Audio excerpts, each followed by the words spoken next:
하나님께서 택한 이스라엘 민족인데 이제는 하나님께서 버리셨나요? 라고 하는 문제를 살펴보겠습니다.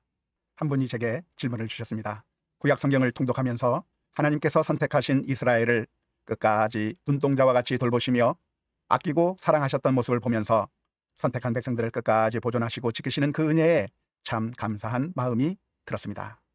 물론 하나님께서 이스라엘 민족이 죄악을 저지를 때 전쟁을 통해서나 포로로 잡혀가는 것을 통해서 채찍질하신 경우도 있었지만 그럼에도 불구하고 다시 회복시키고 하나님의 자녀로 끝까지 품어주셨던 그 모습 너무나도 감동했다고 하는 말씀을 해주셨습니다. 그런데 다윗의 혈통으로 오신 예수님께서 구속 사역을 완성하신 후에 이스라엘의 존재 의미가 궁금합니다. 예수님을 믿는 우리가 참된 하나님의 백성 이스라엘이라면 이젠 민족으로서의 이스라엘은 더 이상 하나님의 은총을 얻지 못하는 걸까요? 구약의 관점으로 본다면 하나님께서 선택한 백성은 하나님께서 끝까지 보존하시고 끝까지 구속해 주실 거라고 하는 생각이 많이 들거든요. 이러한 질문을 주신 이유는 제가 이전에 올렸던 영상 이스라엘과 헤스볼라 사이의 전쟁을 어떻게 보아야 할까요? 라고 하는 영상을 통해서 이제는 민족적 이스라엘이 하나님의 백성이 아니라 예수 그리스도를 영접한 우리가 참된 하나님의 선택된 백성이라고 말씀을 드렸고 민족적 이스라엘은 하나님의 백성이라고 볼 수 없다고 말씀드렸기 때문에 이러한 질문을 해주신 것이라고 생각이 듭니다. 혹시 이 영상을 아직 보지 못하셨다면 이 영상을 한번 찾아보실 것을 추천드립니다. 이 질문에 대한 대답은 벌써 성경에 기록되어 있습니다. 로마서 11장 1절 말씀에 보면 그러므로 내가 말하노니 하나님이 자기 백성을 버리셨느냐? 그럴 수 없느니라 라고 대답한 말씀이 로마서에 기록되어 있습니다. 그러니까 이스라엘 민족을 하나님께서 버리지 아니하셨다고 할 수 있겠습니다. 로마서 11장에서 그렇게 선언한 다음에 엘리야 시대에 7,000명을 남겨둔 예를 들면서 이와 같이 지금도 은혜로 택하심을 따라 남은 자가 있느니라고 결론적으로 말씀해주고 있습니다. 이스라엘 민족이 예수님을 거부함으로 말미암아 그 구원의 혜택이 이방인들에게로 넘어가 버렸지만 그럼에도 불구하고 하나님께서 이스라엘 민족을 포기하신 것이 아니라 그 엘리야 시대에 7,000명을 남겨둔 것처럼 오늘날에도 이스라엘 민족 가운데 은혜로 택하심을 따라 남은 자들이 있다고 이야기한 것이죠. 바울 사도가 로마서에서 기록하고 있는 것처럼 오늘날도 역시 마찬가지입니다. 지금도 여전히 민족적 이스라엘 사람들 중에서 남은 자들을 하나님께서는 구원하고 계십니다.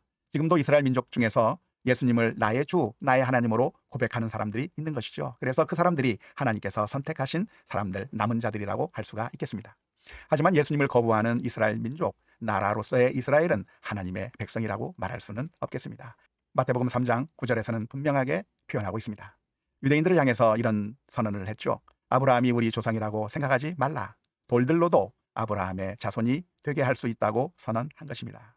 아브라함의 혈통을 이어받았기 때문에 당연히 하나님의 백성이 된다고 생각하고 있던 그런 유대인들을 향해서 너희들이 아브라함의 후손이라고 생각하지 말라. 자동으로 구원받는다고 생각하지 말라. 하나님의 선민이라고 생각하지 말라. 하나님은 아무나 심지어 돌을 통해서도 하나님의 백성 아브라함의 자손을 만들 수 있다고 선언해 주신 것입니다. 유대인들의 이러한 모습에 대해서 세계 복음주의 연맹에서 발행한 기독교 복음과 유대 백성에 대한 윌로우 뱅크 선언문에 보면 이런 표현이 기록되어 있습니다. 3조 15항이죠. 예수 그리스도를 영접하지 않는 유대인들은 하나님의 구원받은 백성일 수 없다고 분명하게 선언하고 있는데 이것이 성경적인 가르침이라고 하겠습니다. 바울 사도는 로마서 11장 25절에서부터 26절의 말씀에 이방인의 충만한 수가 들어오기까지 이스라엘의 많은 사람들이 우둔하게 되었으나 마음을 닫아버리고 복음을 받아들이지 않고 그리스도를 거부하게 되었으나 그러나 이방인들이 구원받는 수가 차게 되면 온 이스라엘이 구원받을 것이라고 기록하고 있습니다. 물론 여기서 온 이스라엘이라고 하는 이 표현이 그러니까 한 사람도 빠짐없이 모든 사람들이 다 구원받을 거라고 하는 그런 의미는 아닙니다. 온, 모두 이런 표현들은 강조적인 표현이라고 할 수가 있겠죠. 하나님께서 예정하신 구원받을 사람들은 이스라엘 민족 가운데서 다 구원받게 될 것이라고 기록하고 있는 것이죠. 결론적으로 말씀드리면 국가로서의 이스라엘이 승리하거나 세워지는 것은 하나님의 약속 실현과는 아무런 관계가 없습니다. 유대인 중에서 예수 그리스도를 믿고 구원을 받게 되는 것이 하나님의 약속의 실현이라고 할 수 있겠습니다. 그 옛날 아브라함을 통해서 약속해 주신 말씀이 너의 후손들을 통해서 큰 민족을 이루게 만들겠다고 말했고 또한 이스라엘 민족을 하나님께서 선택하셨다고 말씀하셨는데 그러니까 국가로서의 이스라엘, 민족으로서의 이스라엘 모두가 다 구원받는 것이 아니라 그 가운데서 계속해서 하나님을 거역하고 또 예수님을 받아들이지 않는 사람들이라고 한다면 그 사람들은 구원받을 수 없는 겁니다. 하나님의 백성이 아닌 겁니다. 국가로서의 이스라엘은 하나님의 백성과는 아무런 관계가 없는 겁니다. 하지만 유대인 중에서 예수 그리스도를 영접하는 사람들이 있다고 한다면 그 사람들은 남은 자이고 바로 하나님의 선택된 민족 가운데서 하나님께서 특별하게 구원하시기로 작정된 그런 하나님의 선민이라고 할 수가 있겠습니다. 하나님의 그 이스라엘 민족을 선택하신 그 약속이 무너진 게 아니라, 파기된 것이 아니라, 하나님께서 버리신 것이 아니라 여전히 지금도 수많은 선택한 사람들을 구원하고 계시다고 하는 의미에서 하나님의 약속은 계속 이루어지고 있다고 말할 수 있겠습니다. 여러분들의 질문을 환영합니다. 언제든지 질문해 주시면 답변해 드리겠습니다.